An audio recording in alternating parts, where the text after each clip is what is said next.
सकते हैं।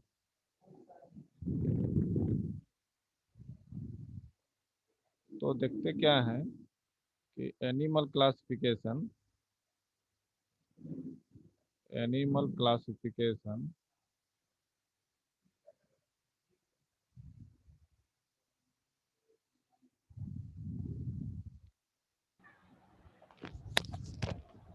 helps in assigning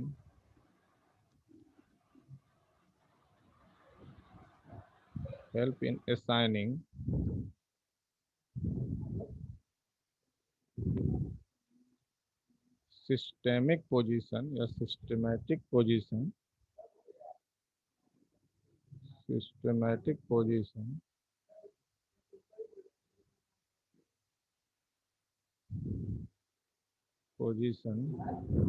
to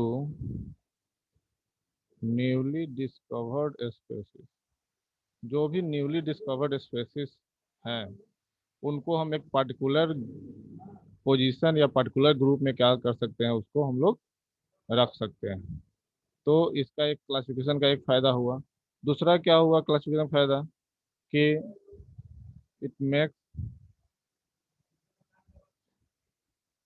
it makes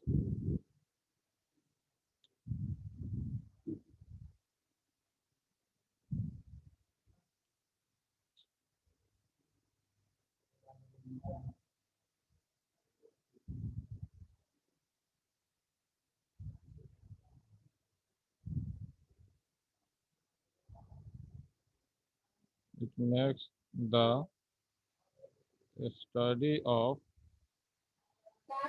variety of animal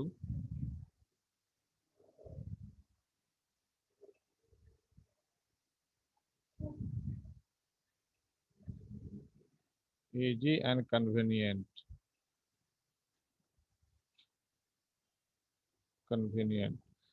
तो ये सभी के कारण हम क्या किया गया, दूसरा क्या है, to establish phylogenetic relationship. To establish phylogenetic relationship.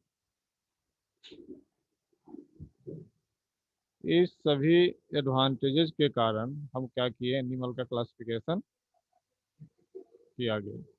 अब ये क्लासिफिकेशन किस बेसिस पे किया गया, उसका क्या क्या बेसिस था, किस किस बेसिस पे, बेसिस ऑफ क्लासिफिकेशन, किस किस बेसिस पे क्लासिफाई किया गया अलग अलग फाइलम को एनिमल किंगडम के अंदर, उसको देख लेते हैं। तो इसमें जो पहला जो बेसिस ऑफ क्लासिफिकेशन था वो क्या था कि उनके अंदर सेल का अरेंजमेंट कैसा है, अरेंजमेंट ऑफ सेल। मतलब क्या कि वो यूनिसेलुलर है कि मल्टी सेलुलर है। दूसरा क्या है कि इसके बॉडी सिमेट्री को स्टडी किया गया, बॉडी सिमेट्री के बेसिस पे भी क्या किया गया, क्लासिफाई किया गया। तीसरा जो बेसिस था क्लासिफिकेशन का वो क्या था, उनके अंदर सिलोम का कैसा नेचर है, उसके अंदर जो बॉडी कैविटी है वो कैसा है, सिलोम नेचर। चौथा जो इसका जो इम्पोर्टेंट बेसिस था वो क्या था, पैटर्न ऑफ डाइजेस्टिव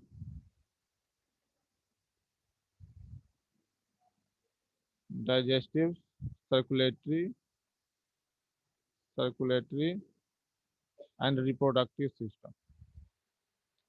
ये सभी का पैटर्न किस तरीके से है।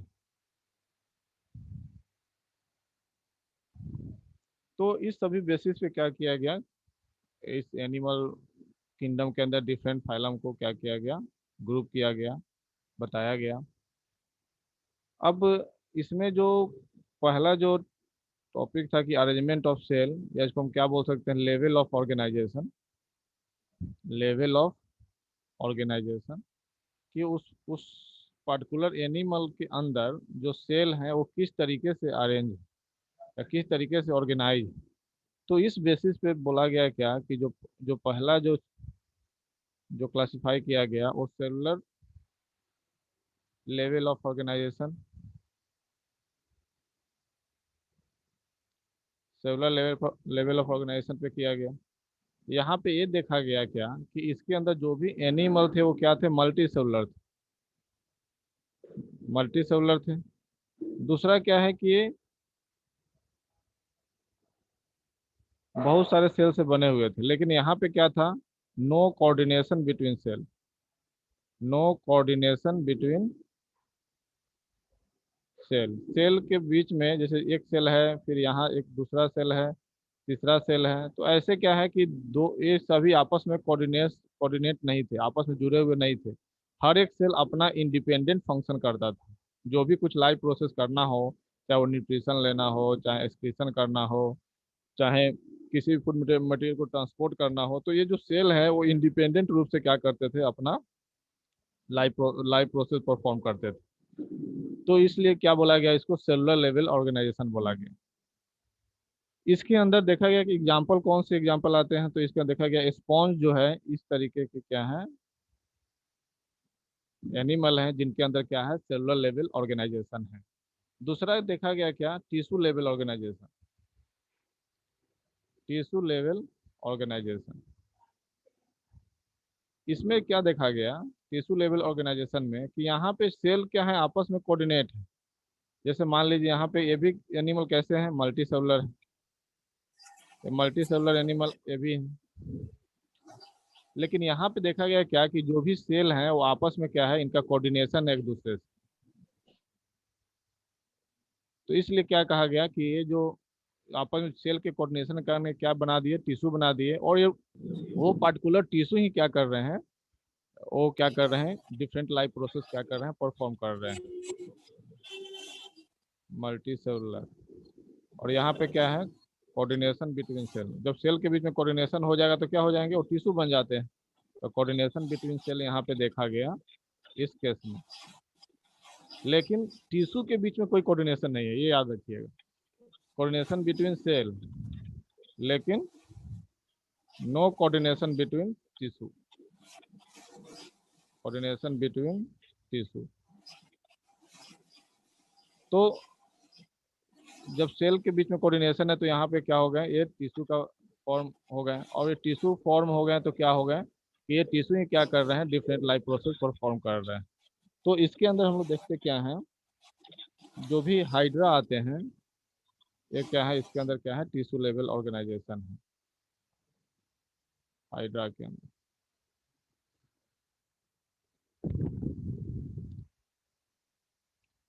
नेक्स्ट जो लेवल ऑफ ऑर्गेनाइजेशन है वो क्या है, organ organ organ level organisation, organ level organisation.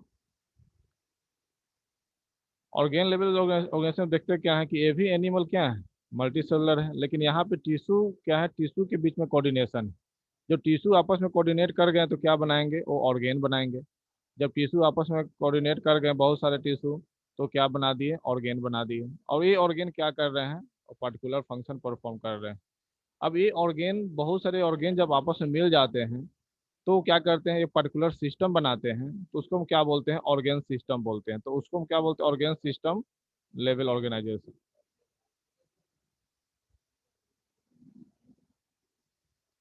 तो ऑर्गेन लेवल ऑर्गेनाइजेशन में देखते क्या है कि इसके अंदर क्या आते हैं, इसके अंदर जो फ्लैटवर्म वगैरह हैं वो आते हैं, प्लेटी हेल्मिस वाले जो फाइलम है इसके ग्रुप के अंदर आते हैं।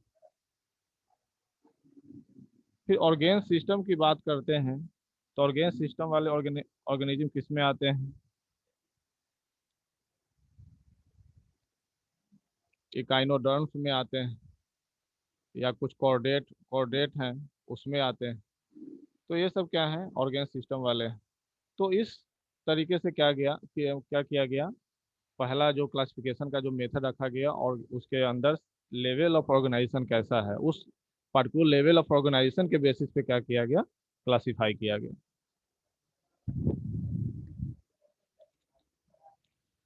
फिर देखा गया क्या कि इसका अलग अलग एनिमल के अंदर बॉडी प्लान कैसा है, बॉडी प्लान।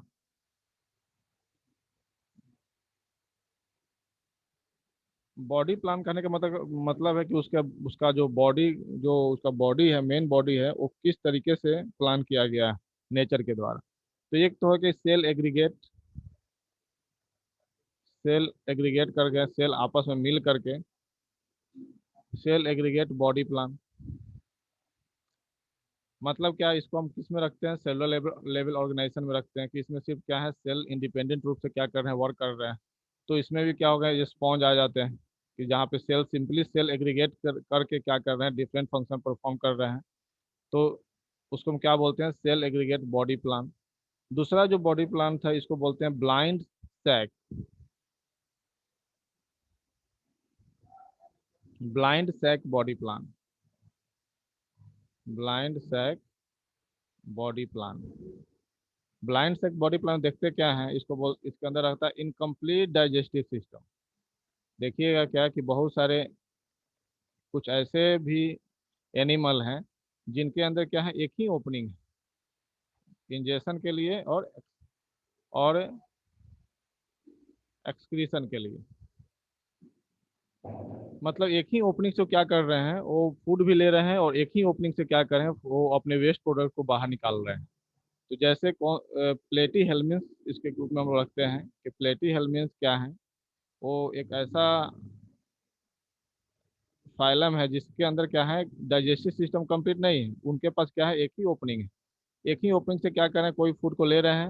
अब ये फूड जब कम्प्लीटली डाइजेस्ट हो जाते हैं तब इसको क्या करें, शरीर इसके अंदर जो वेस्ट प्रोडक्ट बचा वो वेस्ट प्रोडक्ट को फिर बाहर निकाल जाते हैं, फिर दूसरा फूड लेंगे। तो इस तरीके से क्या करते हैं, वो अपना वो न्यूट्रिशन वाला प्रोसेस कंप्लीट करते हैं। दूसरा क्या है कि इसके अंदर क्या है, दूसरा जो बॉडी प्लान है ट्यूब विद इन ट्यूब। तीसरा जो बॉडी प्लान है इसको बोला बोला जाता है tube with in tube, tube with in tube with in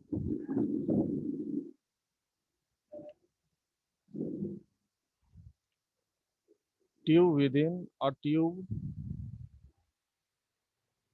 body plan. मतलब क्या कि एक तो बॉडी, एक बॉडी सिंपल बॉडी स्ट्रक्चर है, जैसे मान लीजिए एक फिश है।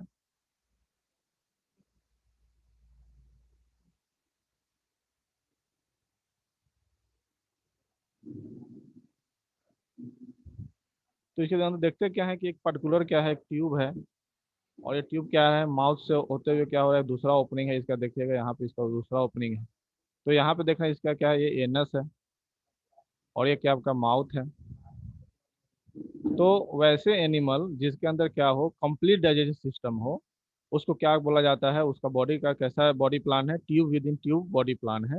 मतलब उनके पास क्या होगा, कंप्लीट डाइजेस्टिव सिस्टम। मतलब माउथ फूड लेने के लिए क्या होगा, माउथ होगा, और एक्सक्रीशन के लिए वेस्ट प्रोडक्ट को बाहर निकालने के लिए क्या होंगे, एनस होंगे। तो माउथ के साथ साथ एनस भी प्रेजेंट जो इनके पास हो उनको क्या बोलते हैं, उस तरीके के बॉडी प्लान को क्या बोलते हैं, ट्यूब विद इन और ट्यूब बॉडी प्लान, या इसको क्या बोला जाता है, कंप्लीट डाइजेस्टिव सिस्टम। तो इस बेसिस पर भी क्या किया गया, क्लासिफाई किया गया एनिमल को। नेक्स्ट जो क्लासिफिकेशन जो किया गया वो सिमेट्रिकल बेसिस पे किया गया, सिमेट्री के बेसिस पे।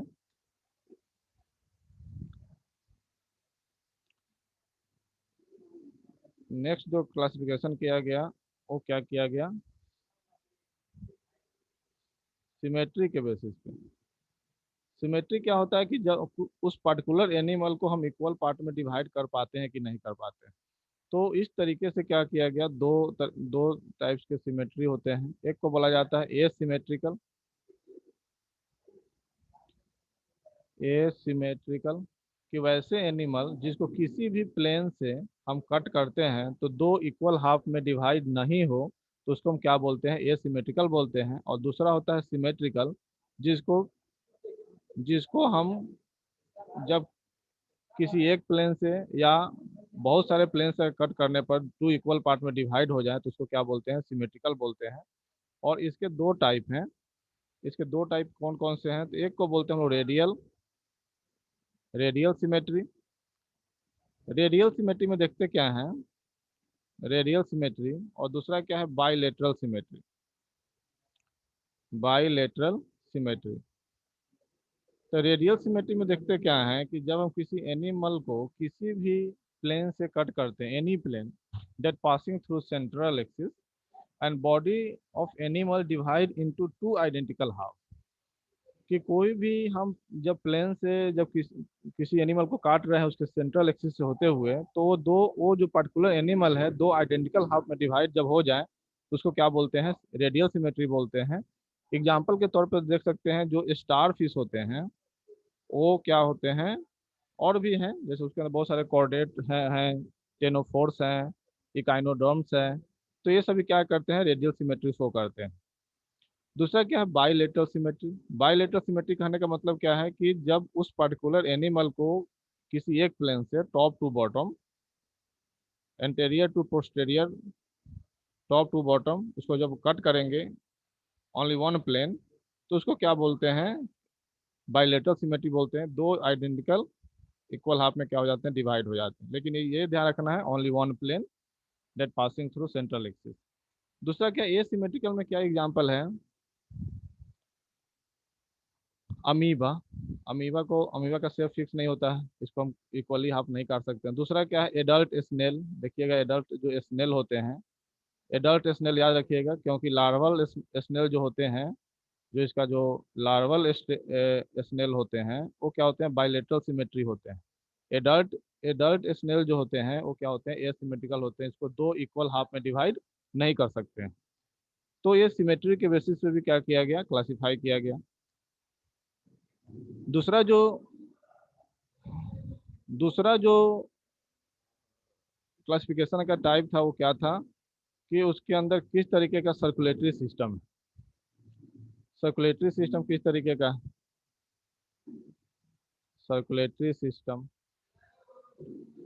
सर्कुलेटरी सिस्टम या दो तरीके का हो सकता है उस पर्टिकुलर ऑर्गेनिज्म में, या दोनों में से कोई एक टाइप का हो सकता है। जैसे ओपेन टाइप, ओपेन टाइप में क्या होगा कि कोई पर्टिकुलर ब्लड वेसल्स नहीं प्रेजेंट, और क्लोज टाइप में क्या है, पर्टिकुलर ब्लड वेसल्स प्रेजेंट है, जैसे वेन हो गए, आर्टरी हो गए, एक क्लोज टाइप में प्रेजेंट। ओपन टाइप में कुछ सिंपली क्या होंगे, ब्लड जो होंगे हार्ट से पंप होके वो पर्टिकुलर टिश्यू और सेल के पास जाते हैं, और या जो पर्टिकुलर सेल और टिश्यू है जब हार्ट में जब ब्लड आते हैं फिर वहीं से क्या होते हैं, डायरेक्टली बाधित होते हैं, तो उसको क्या बोलते हैं, ओपन टाइप बोलते हैं। और क्लोज टाइप में क्या होगा, जो जो ब्लड है वो हार्ट से फ्लो करते हुए आर्टरी, वेन और कैपिलरी की मदद से वो पर्टिकुलर टिश्यू और ऑर्गन के पास जाते हैं। तो सिंपली ये समझना है कि यहाँ पे डायरेक्टली हार्ट है, और हार्ट से डायरेक्टली ब्लड कहाँ जा रहा है, या जो वो टिश्यू ऑर्गन के पास जा रहा है विदाउट एनी ब्लड वेसल्स। यहाँ पे क्या है, क्लोज में ब्लड वेसल्स है, ये ध्यान रखना है। दूसरा क्या, दूसरा जो क्लासिफिकेशन का जो इसका इनका जो मेथड था, ये ध्यान रखिए। एक और कहीं कहीं आपको एक सिमेट्रिकल मिला, कहीं कहीं देखा जाता है यूनिवर्सल सिमेट्रिकल, कहीं कहीं साइड बुक में पढ़िएगा यूनिवर्सल सिमेट्रिकल।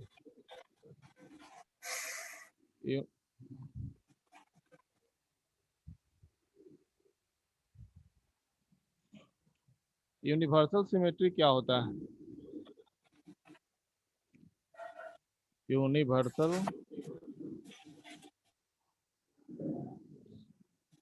सिमेट्रिकल, या इसको क्या बोला जाता है, स्फेरिकल सिमेट्रिकल।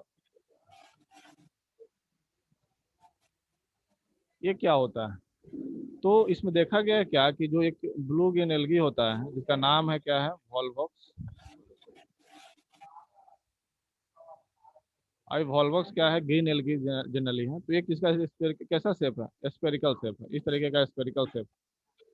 अब इसको हम किसी भी एंगल से कट करेंगे, जो सेंट्रल एक्सिस होकर गुजरेगा, तो क्या होगा कि ये टू आइडेंटिकल हाफ में डिवाइड हो जाए। तो ये क्या है आपका, इसको बोला जाता है यूनिवर्सल सिमेट्रिकल बोला जाता है, या स्फेरिकल सिमेट्रिकल बोलता है। ये बस ऐसे ही बस नॉलेज के लिए बता दें, बुक में आपके मेंशन नहीं है। दूसरा नेक्स्ट जो क्लासिफिकेशन का बेसिस था वो क्या था, बॉडी कैविटी, या सिलोम बोलते हैं उसको। आप सिलोम जानने से पहले आप लोग हम जान लेते हैं कि जर्म लेयर पहले, तो आपको समझ में आएगा अच्छा से। अब कौन से ऑर्गेनिज्म में कितने जर्म लेयर से वो बने हुए हैं, तो ये ध्यान रखना है कि वैसे एनिमल जो दो जर्म लेयर से बने हुए हैं, आउटर क्या हो जाते हैं, इक्टोडर्म।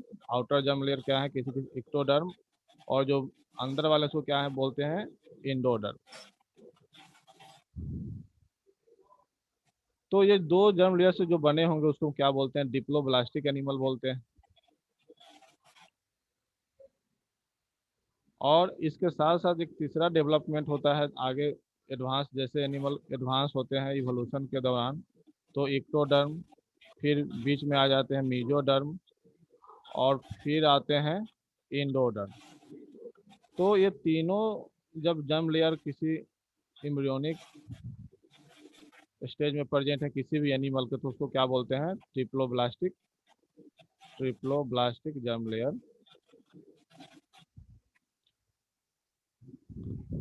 यहाँ सिंपल ये समझना है कि जो भी, जैसे मान लीजिए जायगोट है, जायगोट के बाद जो एम्ब्रियो बनते हैं उसमें दो जर्म लेयर बनेंगे। एक क्या होंगे, एक क्या है, बाहर वाले को क्या बोलते हैं? इक्टोडर्म बोलते हैं। अब इस पार्टिकुलर दो जर्मिनल लेयर से ही पूरे होल बॉडी का फॉर्मेशन होता है। और यहाँ पे क्या है आपका? थ्री जर्म लेयर है, एक्टोडर्म है, इंडोडर्म है, और इसका जो लाइन अप है वो किससे होता है? मीजोडर्म से होता है। ये जो तीसरा जो लेयर है जो लाइन अप हुआ है वो क्या है? मीजोडर्म है। तो ये क्या हो गया आपका? एक्टोडर्म। ये क्या हो गया? मीजोडर्म। और अंदर वाला क्या हो गया? इंडोडर्म। तो ये तीनों लेयर से जो बना हुआ है उसको क्या बोलते हैं? ट्रिप्लोब्लास्टिक बोलते हैं। अब इसी के बेसिस पे आपको समझ में आएगा क्या है कि किस किस पर्टिकुलर एनिमल में बॉडी कैविटी प्रेजेंट है कि नहीं है, उस बेसिस पे भी क्लासिफाई किया गया। जैसे सिलोमिक कैविटी बोलते हैं या उसको सिलोम बोलते हैं। सिलोम का मतलब क्या होता है? Body cavity. अब बॉडी कैविटी प्रोसेस करने वाले एनिमल, जैसे जिसके पास बॉडी कैविटी नहीं है, जिसके पास सिलोम नहीं है, जिसके पास कोई कैविटी नहीं है, उसको क्या बोला जाता है? ए सिलोमेट एनिमल बोला जाता है। ए सिलोमेट एनिमल बोला जाता है। ए सिलोमेट का मतलब क्या होता है? नो बॉडी कैविटी या नो कैविटी।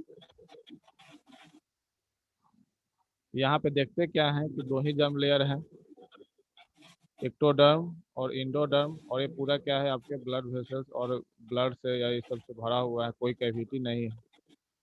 तो इस तरीके के को हम क्या बोलते हैं? ए सिलोमेट एनिमल। एग्जाम्पल के तौर पे देख सकते हैं फ्लैट वर्म। फ्लैट वर्म क्या है? ए सिलोमेट एनिमल है। नेक्स्ट जो टाइप है इसका, स्यूडोसिलोमेट। नेक्स्ट जो टाइप है इसका क्या है?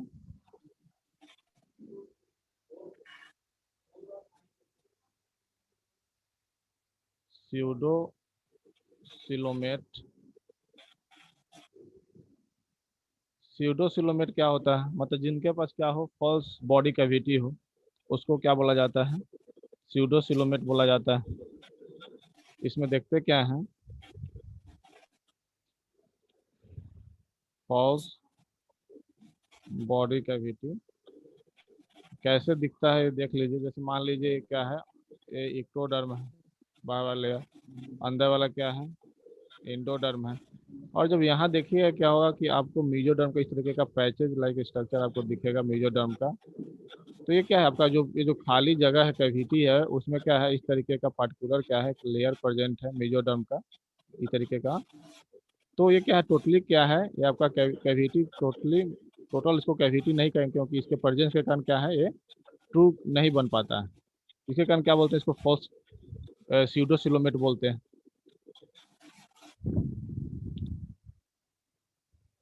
एग्जाम्पल के तौर पे देख सकते हैं जो आते हैं इसके अंदर। एक जो फाइलम आता है उसका नाम क्या है? एस्केल हेलमिंथेस। ये क्या है आपका? स्यूडोसिलोमेट इसके अंदर प्रेजेंट होता है। नेक्स्ट जो है इसके अंदर बोलते हैं सिलोमेट एनिमल। सिलोमेट क्या होता है कि दो एनिमल्स विच हैव सिलोम या body cavity. Coelomate.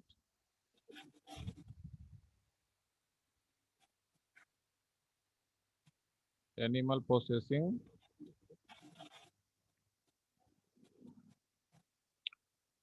Body cavity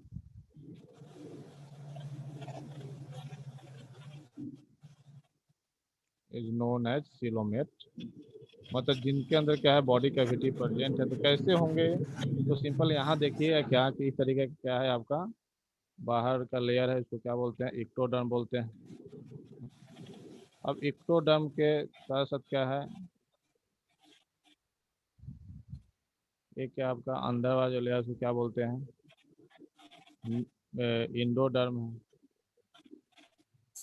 अब ये जो है एक इक्टोडर्म, ये क्या है, एक पर्टिकुलर लेयर क्या है, किससे लाइन अप है, ये पर्टिकुलर मीजोडर्म से चारों तरफ से क्या है लाइन अप, ये चारों तरफ से क्या है लाइन अप, ये तो लाइन अप है ही, साथ साथ क्या है ये भी लाइन अप मीजोडर्म। तो ये मीजोडर्म से लाइनअप के कारण ये क्या बनाते हैं, ट्रू बॉडी कैविटी बनाते हैं, और इसको क्या बोला जाता है, सिलोमेट बोला जाता है। तो ये जो आपका देख रहा है बॉडी कैविटी, ये जो क्या खाली जगह है, ये क्या इसका बॉडी कैविटी है, ये क्या आपका इसका बॉडी कैविटी है, क्योंकि अंदर बाहर दोनों क्या है लाइनअप है, क्या है कि मीजोडर्म से लाइनअप, इंडोडर्म भी लाइनअप है और इक्टोडर्म भी क्या है इंटरनली क्या है लाइनअप है मीजोडर्म से, और एक टोटली क्या है टोटल एक, मतलब आप सोचिए कैविटी लाइक स्ट्रक्चर अपीयर हो रहा है, इसको क्या बोला जाता है, सिलोमेट एनिमल। तो इसके एग्जाम्पल क्या हो सकते हैं, जैसे एनेलिडा जो फाइलम हो गए, मोलस्का हो गए, आर्थ्रोपोडा हो गए, इकाइनोडर्माटा हो गए, कॉर्डेट्स हो गए, हेमिकॉर्डेट्स हो गए, ये सभी क्या हैं आपके सिलोमेट एनिमल्स में आते हैं।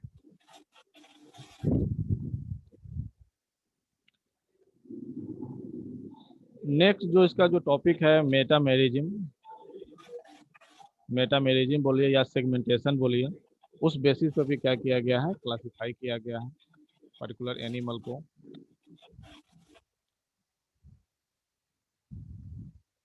नेक्स्ट जो टॉपिक है क्या है, मेटामेरिज्म। मेटामेरिज्म का मतलब क्या होता है, repetition of some special structure, कोई भी स्पेशल स्ट्रक्चर उसका बार बार रिपीटेशन है तो उसको क्या बोला जाता है, मेटामेरिज्म बोला जाता है, रिपीटेशन ऑफ सम स्ट्रक्चर। जैसे हम देखते क्या है कि अर्थवार में देखिए क्या कि इस तरीके क्या है, उसके पूरे बॉडी पे क्या होता है, रिंग प्रेजेंट होता है, रिंग शेप उसके बॉडी पे इस तरीके का प्रेजेंट देखा जाता है। तो ये क्या होता है, बाहर बाहर से भी दिखता है कि वो कैसा है, रिंग शेप है। दूसरा क्या, आप किसी आप पर्टिकुलर आर्थ्रोपोड में देख सकते हैं।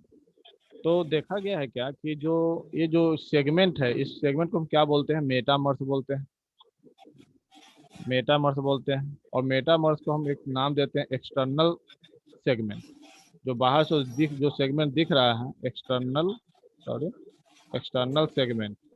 और ये एक्सटर्नल सेगमेंट के साथ साथ ये क्या होता है, इंटरनली भी प्रेजेंट होते हैं, और इंटरनल वाले सेगमेंट जो होते हैं एक दूसरे से सेपरेट होते हैं with the help of particular structure called known as septa. तो सेप्टा से क्या है, इंटरनल जो सेगमेंट है वो क्या होते हैं, सेपरेट होते हैं, तो उसको क्या बोला जाता है, इंटरनल सेगमेंट बोला जाता है, इंटरनल सेगमेंट। तो इस तरीके के स्ट्रक्चर जो है किसी भी एनिमल में क्या कहलाते हैं, मेटामेरिज्म कहलाते हैं या सेगमेंटेशन कहलाते हैं। वर्टिब्रेट में देखा गया है, जो हम वर्टिब्रेट जो होते हैं जैसे हम लोग के अंदर एक्सटर्नली नहीं दिखाई देता, वो क्या होता है, इंटरनली प्रेजेंट होता है। इंटरनली कुछ कुछ स्ट्रक्चर में देखिएगा कि इंटरनल मेटामेरिज्म प्रेजेंट होते हैं, इंटरनल मेटामेरिज्म प्रेजेंट होते हैं। जैसे आप देख सकते हैं ट्रेकिया में देख सकते हैं कि उस तरह का क्या है, सी शेप स्ट्रक्चर है। दूसरा क्या है कि आर्थ्रोपोड में देखते क्या है, आर्थ्रोपोड में, आर्थ्रोपोड पोड में फाइल में क्या देखते हैं कि एक्सटर्नल मेटामेरिज्म वहाँ पे एक्सटर्नली दिखाई देता है, इंटरनली उसके बॉडी में नहीं है। तो इस तरीके के कुछ जो टर्म आपको याद रखने होंगे, कहाँ पे दोनों तरीके से दिखता है और कहाँ पे क्या है ओनली बॉडी के अंदर दिखता है।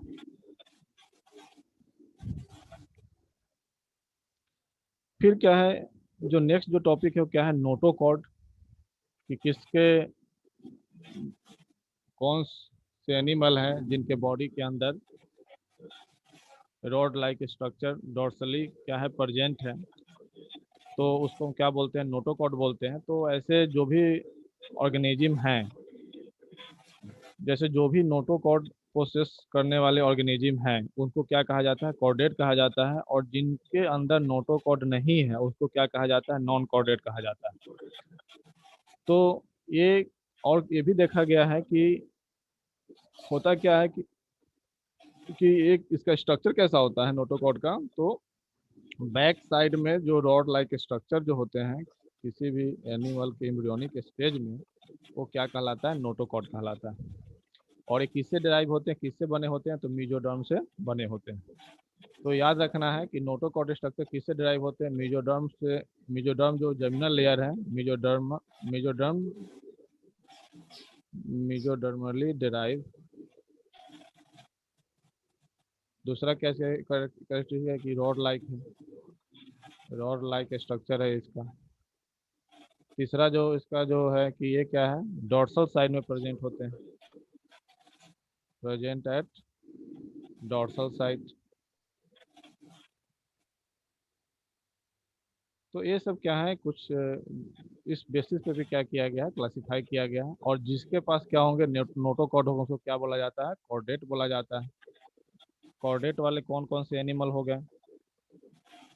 दूसरा क्या बोला गया है, जैसे कॉर्डेट वाले कौन से हो गए, जैसे हेमिकॉर्डाटा हो गए, ये सब क्या है, कॉर्डेट है। दूसरा क्या है, जिनके पास क्या है, नोटोकॉर्ड नहीं है, जैसे पोरीफेरा से ले करके, पोरीफेरा फाइलम से ले करके जो इकाइनोडर्माटा तक हम लोग पढ़ेंगे, वो सब सभी में क्या है, नोटोकॉर्ड क्या होते हैं, अब्सेंट होते हैं। इसलिए क्या बोला जाता है, इस यहाँ से यहाँ वाले ग्रुप को क्या बोला जाता है, नॉन कॉर्डेट कहा जाता है,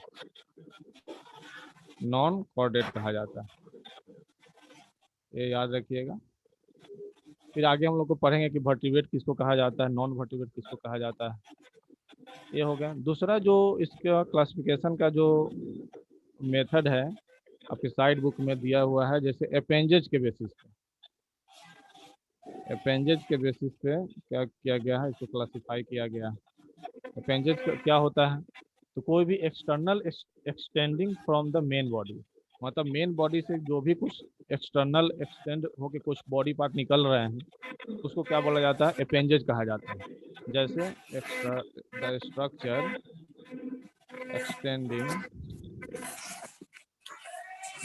एक्सटेंडिंग फ्रॉम मेन बॉडी,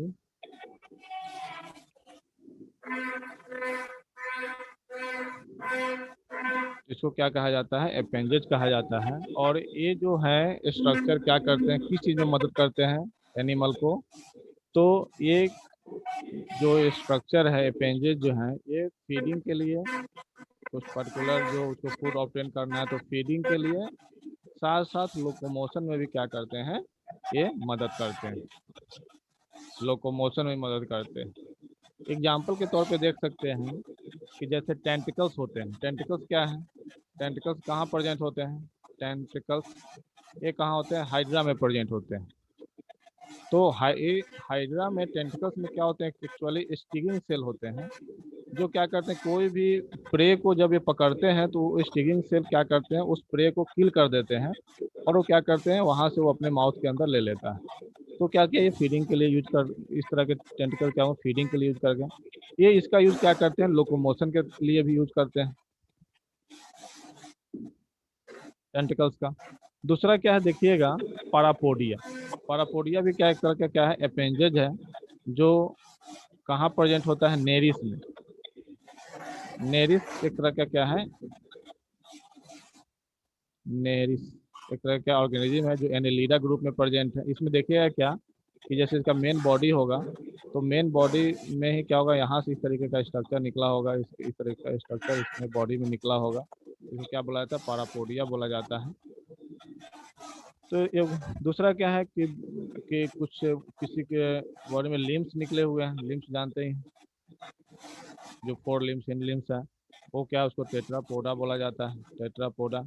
किसी के पास क्या है, फिन निकला हुआ है, फिन, जो क्या है कि क्या हो गया, फिश हो गया, या फिन निकला हुआ है। तो ये सब क्या है, इस बेसिस पे भी क्या किया है, क्लासीफाई किया गया है। दूसरा जो है कि इसके हैबिटेट के बेसिस पे भी क्या किया गया है, एनिमल को क्लासीफाई किया गया है। हैबिटेट के बेसिस पे कि दो ही तरह के हैबिटेट हैं एनिमल को रहने के लिए। एक तो क्या है, हैबिटेट। एक तो क्या है, एक्वाटिक है, एक्वाटिक है, एक्वाटिक में, और दूसरा हो सकता है टेरेस्ट्रियल में रह सकते हैं। तो ये दो ही जगह है जहाँ पे वो क्या हो, एनिमल रहते हैं। तो एक्वाटिक में भी क्या है, जैसे आपको देखिए कि वाटर, मान लीजिए वाटर बॉडी है, तो वाटर बॉडी में इसके तीन लेयर हैं। एक तो हो गया कि अपर सरफेस लेयर हो गया, एक बॉटम लेयर हो गया, एक मिडिल लेयर हो गया। जैसे मान लीजिए ये अपर सरफेस हो गया, ये मिडिल हो गया, ये बॉटम हो गया। तो अपर वाले को हम क्या बोलते हैं, अपर वाले लेयर में जो रहता है उस एनिमल को हम क्या बोलते हैं, जू प्लैंक्टन बोलते हैं, जू प्लैंक्टन बोलते हैं। और जो मिडिल वाले वाले बॉडी पार्ट में जो रहता है उसको क्या बोला जाता है, उसको बोला जाता है नेक्टॉन एनिमल को कहा जाता है। नेक्टॉन, जो फिश वगैरह जो रहता है उसको नेक्टॉन कहता है। बेन जो बॉटम में रहता है उसको क्या बोला जाता है, बेंथिक बोला जाता है। जैसे स्टार फिश वगैरह कहाँ होते हैं, बॉटम में रहते हैं। दूसरा क्या है, टेरेस्ट्रियल में कुछ ऐसे भी हैं जो क्या हैं,